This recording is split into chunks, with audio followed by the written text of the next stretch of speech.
dosen pembimbing mata kuliah Model Pengembangan Organisasi, yaitu Bapak Dr. Haji Thomas Bustomi dan Ibu Mona Indriani, serta rekan-rekan sekalian yang menonton video ini.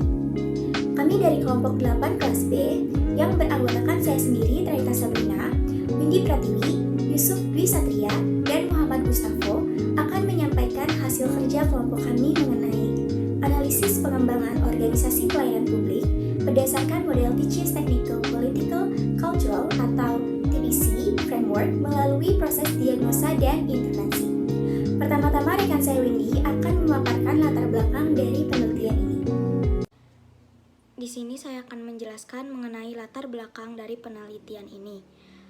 Kantor Pelayanan Pajak Pratama Palembang Ilir Timur merupakan salah satu kantor pelayanan publik sesuai Peraturan Menteri Keuangan Nomor G2 PMK 01 2009 bahwa tugas utama KPP Pratama yaitu melaksanakan penyuluhan, pelayanan, serta supervisi harus pajak atau WP di bidang pajak penghasilan, pajak pertambahan nilai, pajak penjualan atas barang mewah, pajak tidak langsung lainnya dalam wilayah wewenangnya sesuai peraturan perundang-undangan yang berlaku.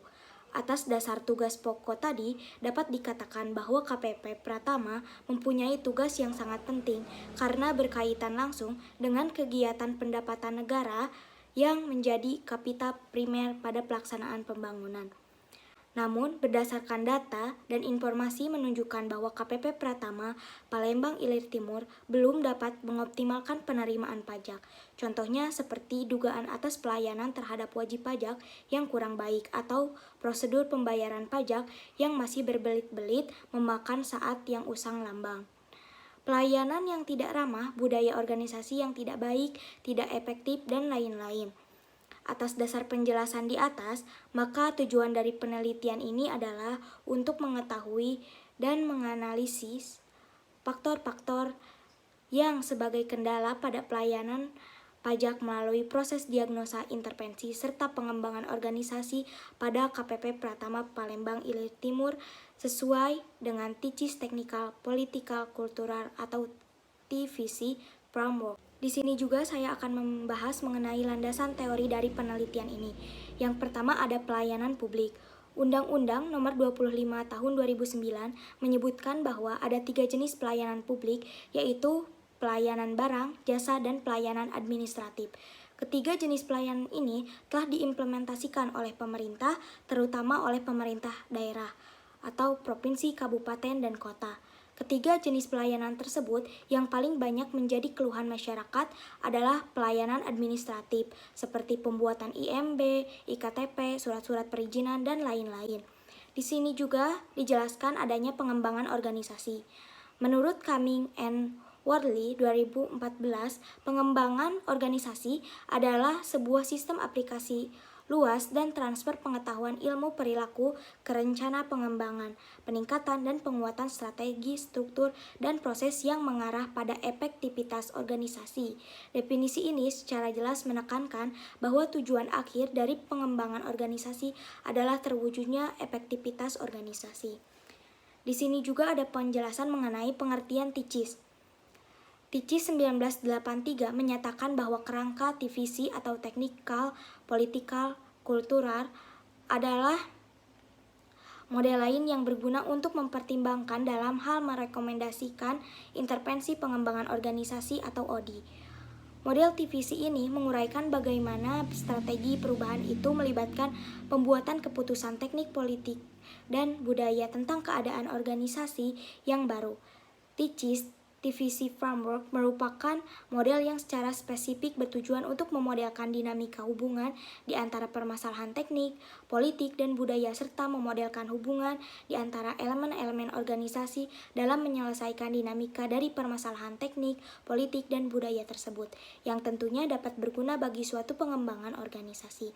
Karena jika sebuah organisasi menginginkan suatu perubahan atau pengembangan otomatis harus menyelesaikan permasalahan yang ada terlebih dahulu sehingga organisasi tersebut dapat merancang dan menjalankan strategi demi mengembangkan organisasi ke arah yang lebih baik lagi dengan efektif karena fokusnya tidak terbagi dan tidak terganggu lagi oleh permasalahan yang dapat menghambat berjalannya strategi tersebut.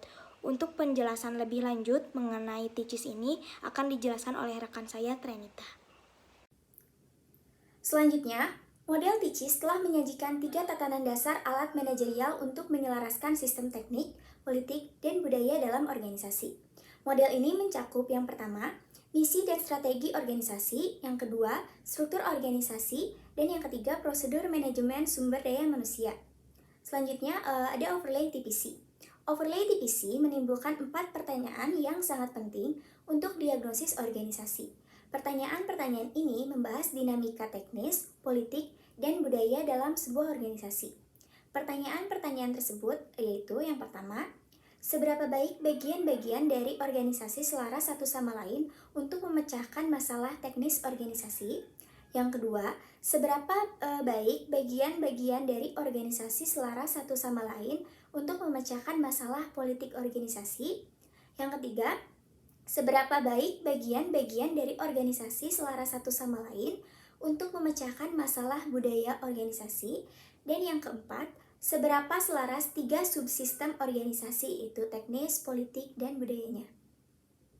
Selanjutnya, kerangka TPC TICIS, yaitu untuk mengelola perubahan strategi secara umum berkaitan dengan mengidentifikasi masalah dan tantangan organisasi, serta mengidentifikasi bagaimana ini dapat dipengaruhi sehingga menguntungkan pemerintah di masa depan. Dinamika yang diidentifikasi oleh TICI saling terkait, yang pada bagian selanjutnya akan dijelaskan lebih rinci lagi. Noel Antici adalah konsultan manajemen di Amerika. TICI meneliti tentang manajemen perubahan, khususnya dalam bidang organisasi.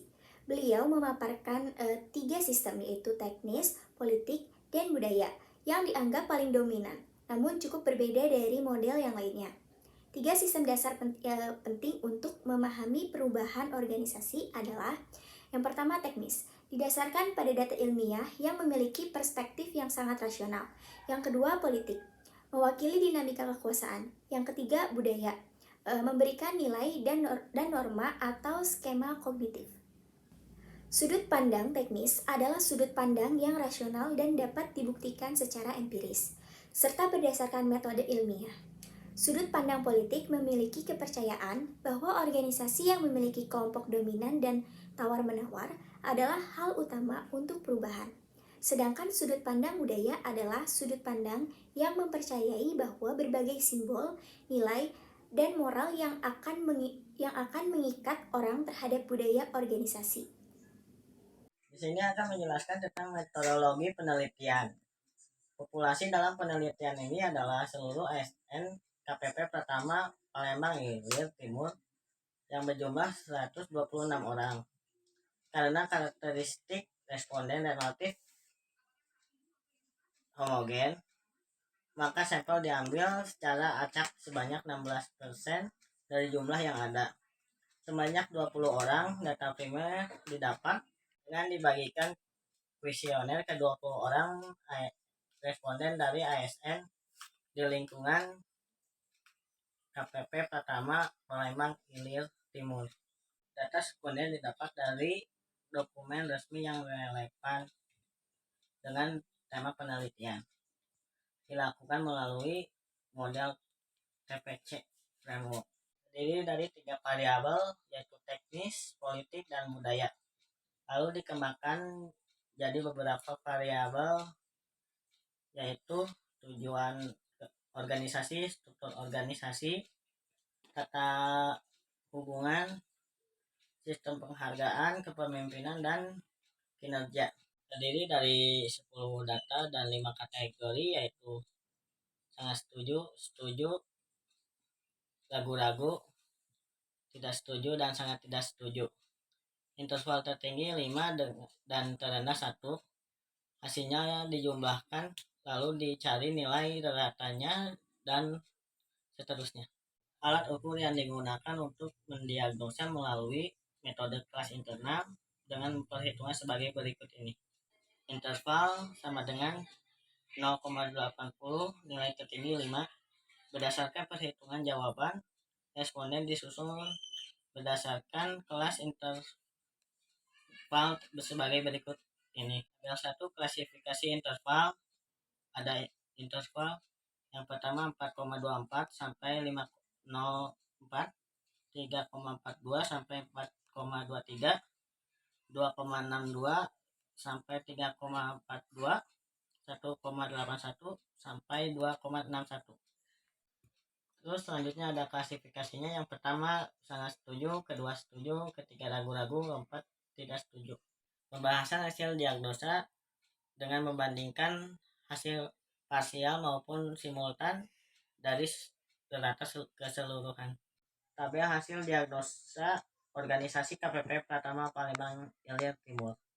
Di sini ada variabel yang terdiri dari tujuan organisasi, struktur organisasi, tata hubungan, sistem penghargaan, kepemimpinan, kinerja, serta jumlah dan datanya. Terus selanjutnya ada nilai data yang terdiri dari 4,11, 3,96, 3,97, 3,60, 4,04, 3,86, 3,54, serta 3,92. Selanjutnya ada pembahasan tentang tabel hasil distribusi atau presentase jawaban total berdasarkan klasifikasi angket. Di sini ada klasifikasi yang sangat baik, ratanya 1, presentase 5%. Terus selanjutnya ada baik, rata 19, presentase 95. Kurang baik, ratanya 0, presentase 0. Tidak baik, ratanya 0, presentase 0. Sangat tidak baik, ratanya 0, presentase 0. Jadi totalnya ada 20 dengan presentase 100%. Tabel pertama menunjukkan bahwa nilai data total adalah sebesar 3,92, sedangkan untuk pada tabel kedua dapat dilihat bahwa 5% menyatakan sangat baik dan 95% menyatakan baik, sedangkan klasifikasi kurang baik atau tidak baik dan sangat tidak baik atau sangat tidak setuju mendapatkan nilai 0%. Hasil penelitian dan pembahasan. Berdasarkan hasil penelitian melalui diagnosa yang telah dilakukan terhadap KPP Pratama Palembang Ilir Timur, ditemukan fakta-fakta yang menarik untuk dianalisis. Nilai rata skor adalah 4,11, yang artinya tidak ada masalah dengan tujuan organisasi. Makna dari hasil angket tersebut menggambarkan bahwa responden atau ASN telah memahami tujuan organisasi KPP Pratama Palembang Ilir Timur dengan sangat baik untuk melakukan berbagai kegiatan dan aktivitas organisasi. Maka organisasi harus dipandang sebagai suatu sistem terbuka untuk dapat bertahan hidup.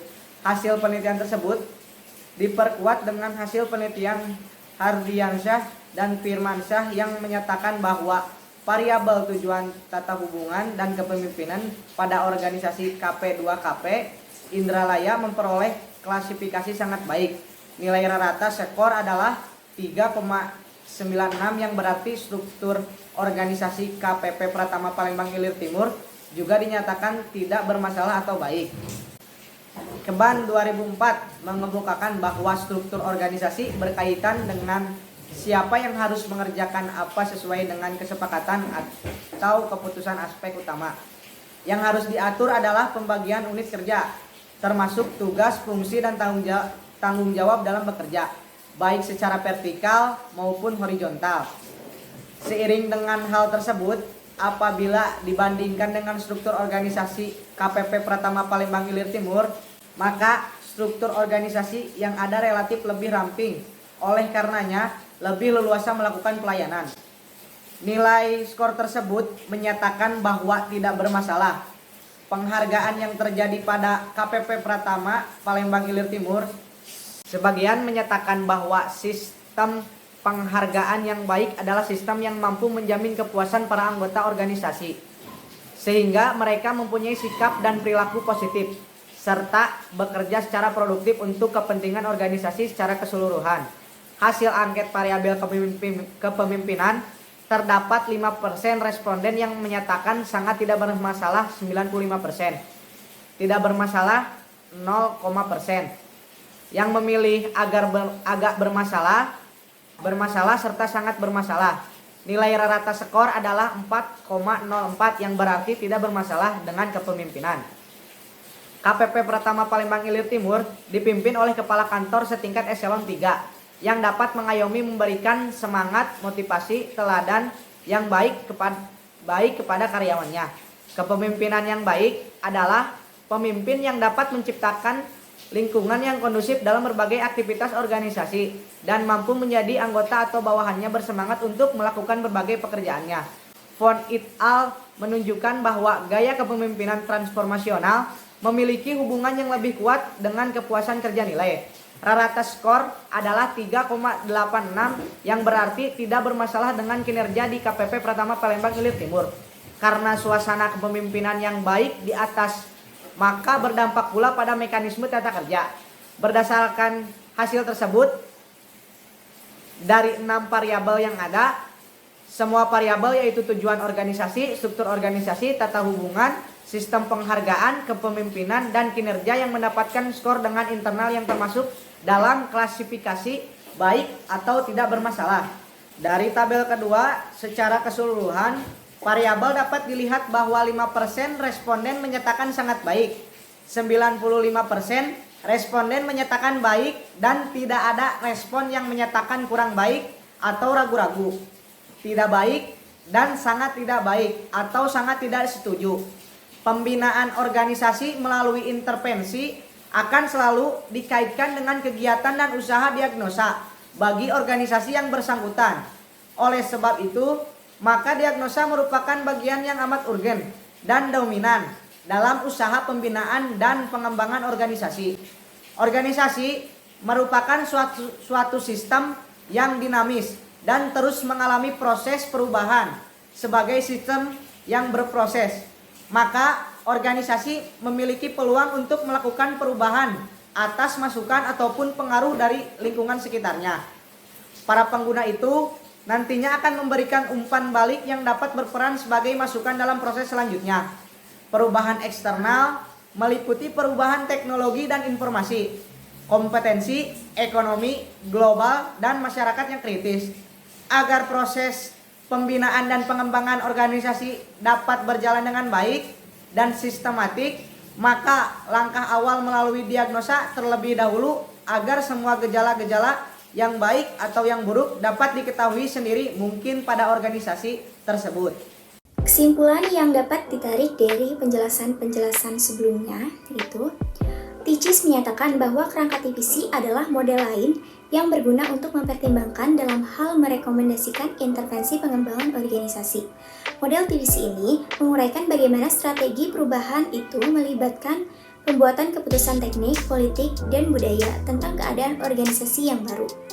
TICIS TPC Framework merupakan model yang secara spesifik bertujuan untuk memodelkan dinamika hubungan di antara permasalahan teknik, politik, dan budaya, serta memodelkan hubungan di antara elemen-elemen organisasi dalam menyelesaikan dinamika dari permasalahan teknik, politik, dan budaya tersebut yang tentunya dapat berguna bagi suatu pengembangan organisasi.